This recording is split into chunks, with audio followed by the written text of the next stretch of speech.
পশ্চিমবঙ্গের সাথে ত্রিপুরায়ও পালিত হলো তৃণমূলের শহীদ দিবস। সোমবার 21শে জুলাই পশ্চিমবঙ্গের সাথে ত্রিপুরায় ও যথাযোগ্য মর্যাদায় উদযাপন করা হলো তৃণমূল কংগ্রেসের শহীদ দিবস। এদিন আগরতলা চিত্তরঞ্জন রোড স্থিত ত্রিপুরা প্রদেশ তৃণমূল কংগ্রেসের দলীয় কার্যালয়ের সামনে শহীদদের প্রতি শ্রদ্ধাঞ্জলি জ্ঞাপন করেন ত্রিপুরা প্রদেশ তৃণমূল কংগ্রেসের যুব সভাপতি শান্তনু সাহা, তৃণমূল কংগ্রেসের মহিলা সভানেত্রী পান্না দে সহ অন্যান্যরা। সংবাদ মাধ্যমের মুখোমুখি হয়ে তৃণমূল কংগ্রেসের যুব সভাপতি শান্তনু সাহা এবং সভানেত্রী পান্না দে বললেন, 21শে জুলাই 1993 সালে পশ্চিমবঙ্গের মুখ্যমন্ত্রী মমতা বন্দ্যোপাধ্যায়ের নেতৃত্বে পশ্চিমবঙ্গ যুব কংগ্রেস ভোটার কার্ডকে ভোটিং এর জন্য একমাত্র পরিচয়পত্রের দাবিতে কলকাতায় এক সমাবেশ করেছিল। তখন পশ্চিমবঙ্গ পুলিশ 13 জন ব্যক্তিদের গুলিবিদ্ধ করেছিল। 1993 সালের সমাবেশের মূল উদ্যোগকর্তাগণ কংগ্রেস থেকে পৃথক হয়ে তৃণমূল কংগ্রেস গঠন করেছিলেন এবং তখন থেকেই প্রতি বছর 21শে জুলাই তারিখে তৃণমূল 1993 সালে গুলিবিদ্ধ 13 জন ব্যক্তিদের স্মৃতিতে সমাবেশ আয়োজিত করে। এর ফলে ধর্মতলা সহ সমগ্র কলকাতা স্তব্ধ হয়ে যায়। ত্রিপুরা থেকে বিক্রম কর্মকারের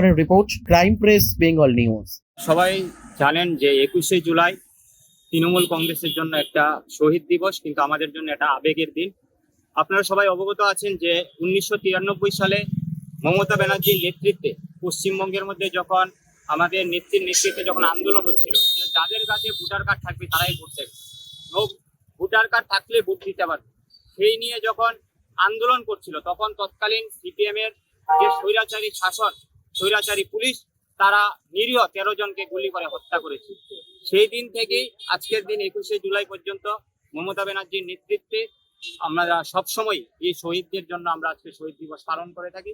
আমাদের যে 13 জন ভাই ওই দিন শহীদ হয়েছিল, তাদের আমরা স্মরণ করার জন্য আজকের দিন আমরা 21শে জুলাই পশ্চিমবঙ্গের পাশাপাশি ত্রিপুরা রাজ্যে এবং বিভিন্ন রাজ্যেও আমাদের এই শহীদ দিবস আজকের দিনে পালন করে।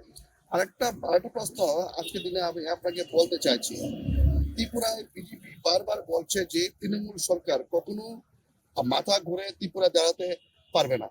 পশ্চিমবঙ্গের মুখ্যমন্ত্রী মমতা বন্দ্যোপাধ্যায় যতই চেষ্টা করুক না কেন, ত্রিপুরায় মানে তৃণমূল শুনুন, ত্রিপুরায় কে মাথা তুলে দাঁড়াবে বা কে দাঁড়াবে না সেটা ঠিক করবে ত্রিপুরা রাজ্যের জনগণ। সেটা আমি মনে করি না যে বিজেপি পার্টি ঠিক করে দেবে কে ত্রিপুরা রাজ্যে দাঁড়াবে বা দাঁড়াবে না। সেটা ত্রিপুরা রাজ্যের জনগণ ঠিক করবে যে ত্রিপুরা রাজ্যের মানুষের সাথে, মানুষের জন্য কারা আন্দোলন করছে। ত্রিপুরা রাজ্যের মানুষ পশ্চিমবঙ্গে যেই পরিমাণ সুবিধা পাচ্ছে, লক্ষ্মীর ভান্ডার বলুন, কন্যাশ্রী বলুন, সবুজ সাথী বলুন, আজকে সেই সুবিধাগুলো ত্রিপুরা রাজ্যের মানুষরা, জাতি বলুন, উপজাতি বলুন, কেউই পাচ্ছে না। তাই আগামী দিন আপনারা লক্ষ্য করবেন, এখন আমাদের সংগঠন সারা রাজ্যে চলছে, আগামী দিন লক্ষ্য করবেন এবং বিজেপিও দেখতে পারবে যে ত্রিপুরা রাজ্যের মানুষ কাকে চাইছে। আপনার নাম? শান্তনু সাহা। তোমার আমার সকলেরই একটাই পছন্দ, মাদার্স চয়েস। ঘরে সুগন্ধি ভাত, প্রতিদিনের রান্নায় নিখুঁত স্বাদ, চাই উন্নত মানের চাল। তাহলে আর দেরি কেন?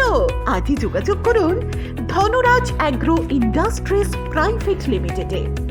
আমরা আনি আপনার টেবিলে খাঁটি ও মানসম্মত চাল মাদার্স চয়েস নামে। একবার ব্যবহার করুন, আর ফিরে তাকাতে হবে না।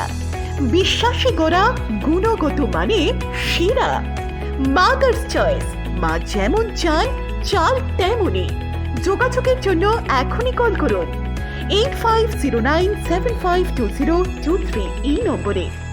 মাদার্স চয়েস শুধুই সেরা নয়, সবার প্রথম পছন্দ।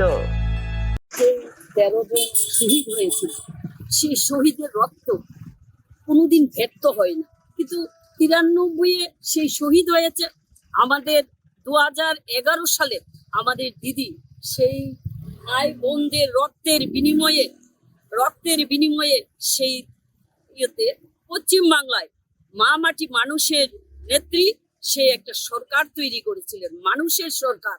আজকে যে সরকার মানুষের লক্ষ লক্ষ কোটি কোটি মানুষের সেই সুবিধা, সেই ভারতবর্ষের নেত্রী আজকে মা মাটি মানুষের নেত্রী মমতা বন্দ্যোপাধ্যায়। সেই শহীদের রক্ত কখনো ব্যর্থ হয় না। চালমানি পূজা গোল্ড, মিনিকেট, রত্না, স্বর্ণ 10-10 আর দুধের স্বরের বিশুদ্ধতা। একবার খেলেই বুঝবেন আসল স্বাদ। MS তারা শঙ্করী অ্যাগ্রো প্রোডাক্ট, বিশ্বাস আর গুণমানের নাম। যোগাযোগ করুন 7001192179। আমাদের ঠিকানা বাজে কুমারপুর, মাধবদেহি, পূর্ব বর্ধমান 713427। পূজা গোল্ড, প্রতিদিনের পাতে সোনার স্বাদ।